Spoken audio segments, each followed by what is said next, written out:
Hello Internet, and welcome to another one of my video game reviews. Today I will be looking at MXGP2. Milestone is one of those companies that you sort of love their games or hate their games. On the one hand, they do really make games that are fun, but on the other hand, they do make games that have questionable amount of quality and a very limited amount of content in their package. So let's start with the amount of content in MXGP2. MXGP2 offers you a total of 22 tracks. 18 of those tracks are outdoors, in the mud, in the dirt. Well, on the other hand, you also have 4 tracks which are indoors, which are a bit more technical, a bit more stuntish, whereas the outdoor ones are more focused on going fast around the corners and being a speed demon in general. The tracks themselves are really nice. They are well crafted with a lot of difference between each individual track. While it may not be a lot at first glance, it still does offer quite a substantial variation. There are 3 different kinds of terrain on the tracks. You have sand, you have intermediate, and you have hard pack. The interaction between your bike and the ground that your bike travels on, the physics behind it is very good.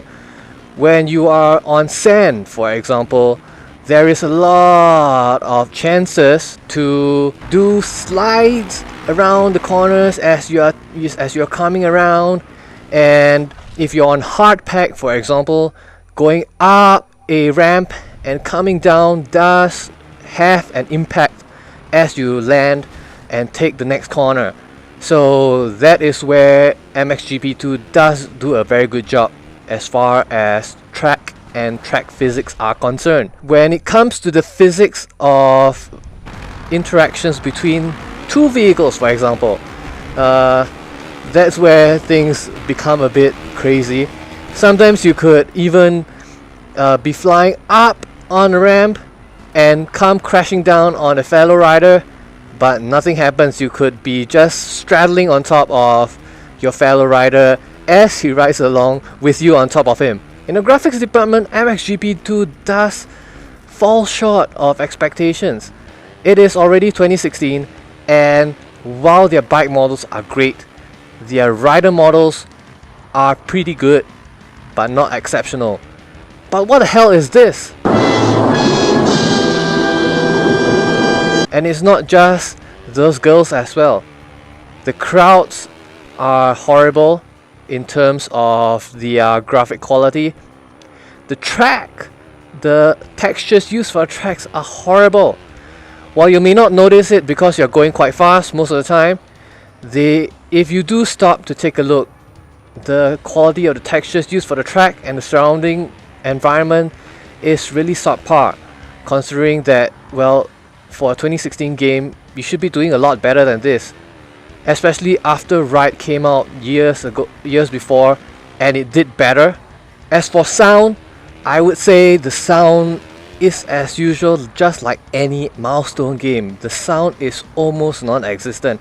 If you try to turn on the volume on the game, you still don't hear much. The bikes sound great, but here comes the problem. None of the individual bikes in the game have a very noticeable sound characteristic.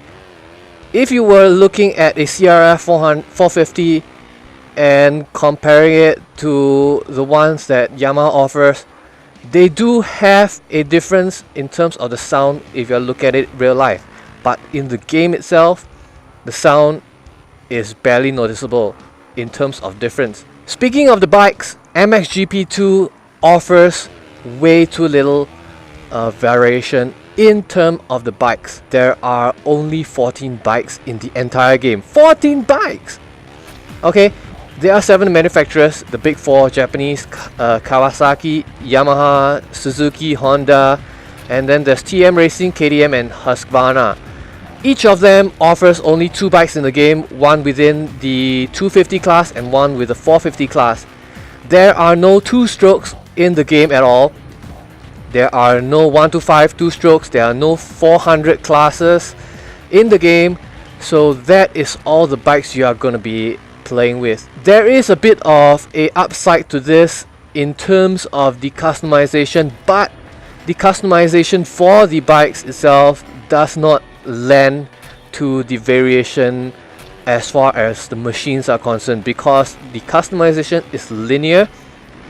You have only at most one choice per part in terms of the performance categories, and the rest of it is pure cosmetic. Another problem with MXGP2 is the control scheme. It is very apparent that MXGP2 is a game made for consoles.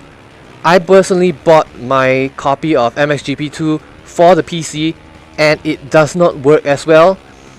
Controls within MXGP2 is horrible. It's just flat out horrible. Please do not buy MXGP2 on the PC if you do not have a controller.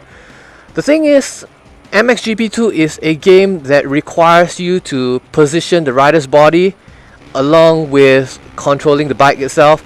So what happens is that you need to use a thumbstick for controlling the bike and another thumbstick for positioning the body. And if you're using it on a keyboard, this translates to using two sets of keys on the keyboard. While it may not be a problem for some of you, it will be a problem for another group, especially since on MXGP2 the benefit of having a controller is that you can vary the input, how much you are going to lean the body, how much you are going to lean the bike. Now, what does MXGP2 offer in terms of difference with MXGP1?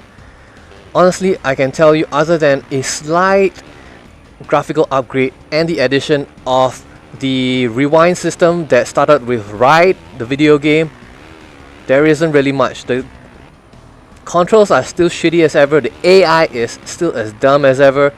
Although the AI does seem a bit more aggressive in MXGP2, they do try and rush for the first spot during the beginning of the race.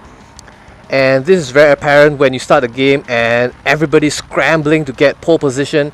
The AI isn't smart enough to really block you off or try and cut the corners. Whereas if you are a human player, you are going to be doing things like cutting corners when and wherever you can. MXGP2 does actually lend itself as a very fun party game if you are playing on consoles, or if you have an internet connection that can support playing online. It is a very good game to play. I had been playing it non-stop for about the past 2 weeks or so, ever since I got back from London, and I had a blast with it. The only problem is with the content.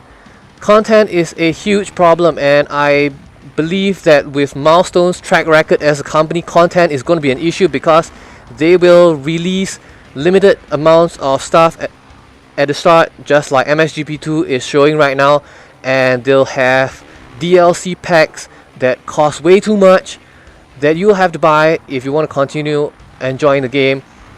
And if you do not, it's just going to make the game stale within 2 or 3 months. So my final verdict on MXGP2 is that as a game, I would say just rent it if you are out to look for something new to play in the racing department. It is a very addictive game to play, very fun. If you are an MXGP fan, I would say go ahead and make a purchase.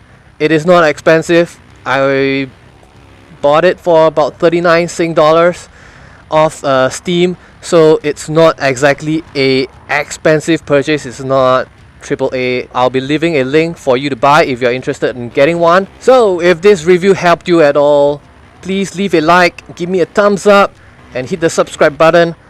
Or if you did not like this review, you think I was talking too much crap, do give me a thumbs down as well, and leave a comment about feedback. Feedback is very important to me, and I like more feedback so that I can improve on my future video reviews of motorcycles, of cameras, of games that I can do for you.